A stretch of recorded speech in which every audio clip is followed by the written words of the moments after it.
এই পাহাড়টি অবস্থিত বিহারের কামরূপ জেলার অন্তর্গত পাহাড়পুর গ্রামে।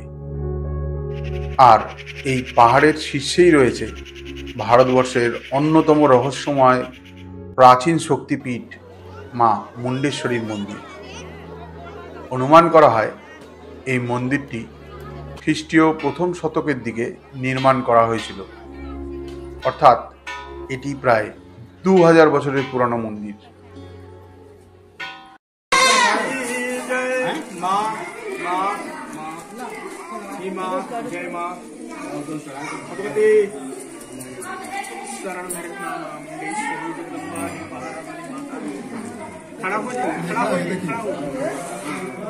देख लिया जो भी मन्नत है आपका परिपक्व है, बोलो सच्चे दरबार की। মা মুন্ডেশ্বরী মন্দিরে দেবীর মাহাত্ম্যে বলির পরেও বেঁচে ওঠে পশু।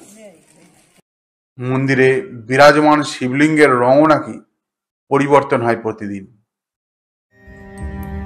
যদিও এই তথ্য নিয়ে বহু সমালোচনা আছে বর্তমানে, তবুও মায়ের দর্শনের জন্য আমরা রওনা হয়েছিলাম। कौन सा चढ़ाते हैं वहाँ पे? ये वाला चढ़ाने के लिए सब चढ़ा जो आपको पसंद है। हाँ वही चढ़ेगा। बस देखिए ये वाला कि ये नहीं, ये वाला वाला हाँ। कैसे है ये 300 का 350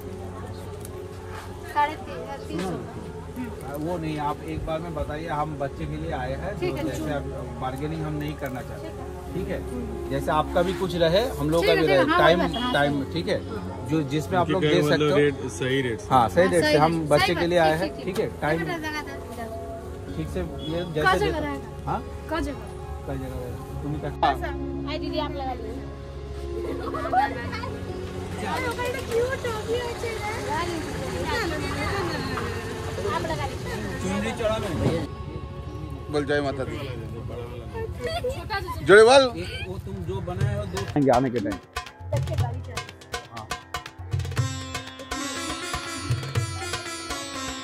আমাদের যাত্রা শুরু হয়েছিল পায়ে হেঁটে। শুরুর দিকে রাস্তার দুধারে চোখে পড়ল বহু ছোটোখাটো দোকান।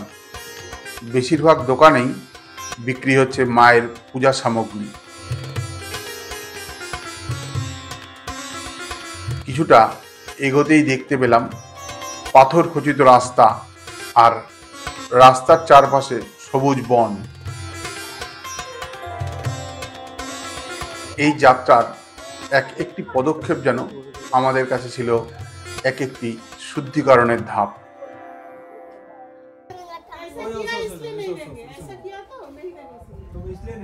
এখানে স্থানীয় অধিবাসীরা আর্থিক দিক থেকে বেশ গরিব। বাচ্চাদের আচরণ দেখে সেটা ভালোই বোঝা যাচ্ছে।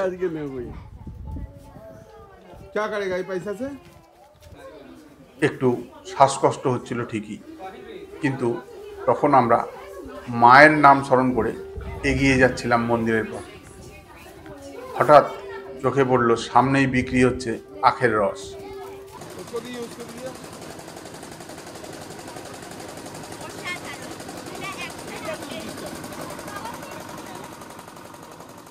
আখের রস খেয়ে শরীরটা অনেকটা চাঙ্গা হয়ে গেল। তুমি আবার পড়লে টিকা নেই নেই মত লাগাইয়ে। হয়তো এই পাহাড়, এই কষ্ট, এই ঘাম সবই ছিল মায়ের কাছে পৌঁছানোর প্রস্তুতি মাত্র।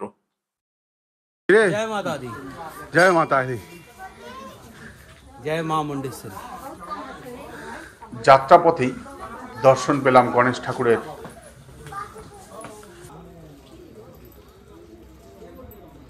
पंडित जी यहाँ से कितना दूर है उनके मंदिर? মূর্তিটি বেশ পুরনো বলে মনে হলো আমার। মন্দিরের পুরোহিত জানালেন কাছেই তার ঘর। সারাদিন ভক্তরা এখানে আসলেও সন্ধ্যার পর খুব কম ভক্তই আসেন এই মন্দিরে।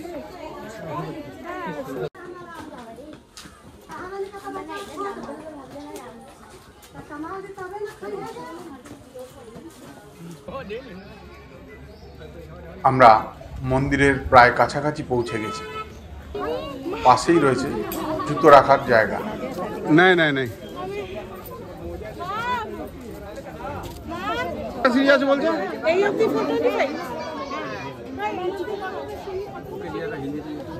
কাকে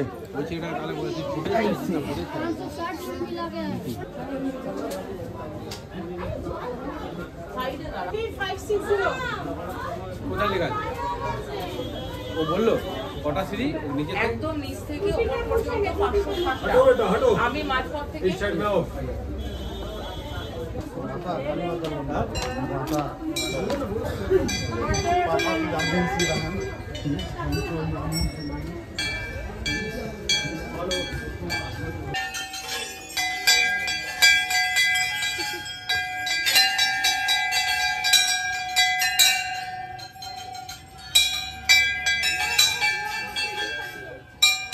जय माता दी।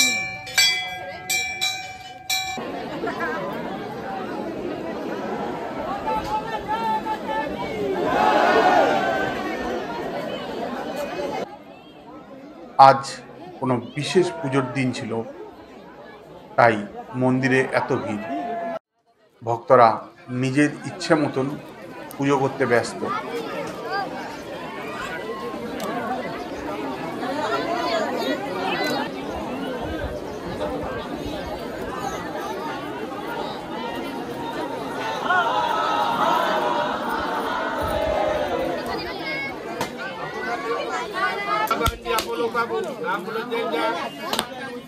और कैसे करो?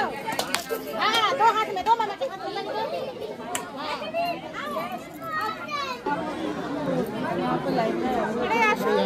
আসছি আসছি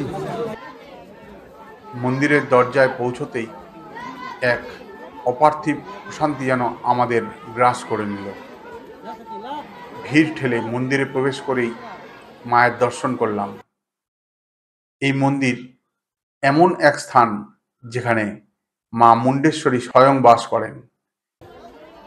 এই মন্দিরে দুর্গা রূপে মার পাশাপাশি রয়েছেন মহাদেব, গণেশ, বিষ্ণু, সূর্য ও ষষ্ঠী দেবীর মূর্তি। স্থানীয়রা বলেন এখানে দুরারোগ্য রোগী এসে সুস্থ হয়ে ফিরে যায়।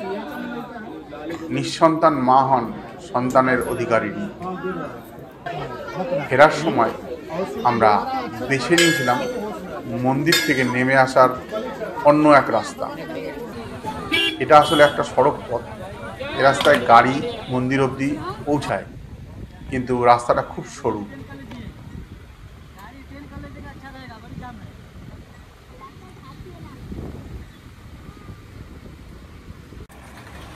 হাঁটতে হাঁটতে আমাদের মনে হচ্ছিল উপরের যাত্রা ছিল মার টানে, আর নিচে নামা যেন তার আশীর্বাদ নিয়ে ফিরে আসা। পাহাড় থেকে নেমে এলেও সেই অনুভব, সেই শক্তি, সেই মাতৃত্ব যেন হৃদয়ে আজও গেঁথে আছে। মা মুন্ডেশ্বরীর দর্শনের মুহূর্ত যেন আজও অনুভব করি। আবার কখনো যদি এই পাহাড়ের ডাক শুনতে পাই, জানব মা আবার আমায় খুঁজছেন। ধন্যবাদ, ভালো থাকবেন সবাই।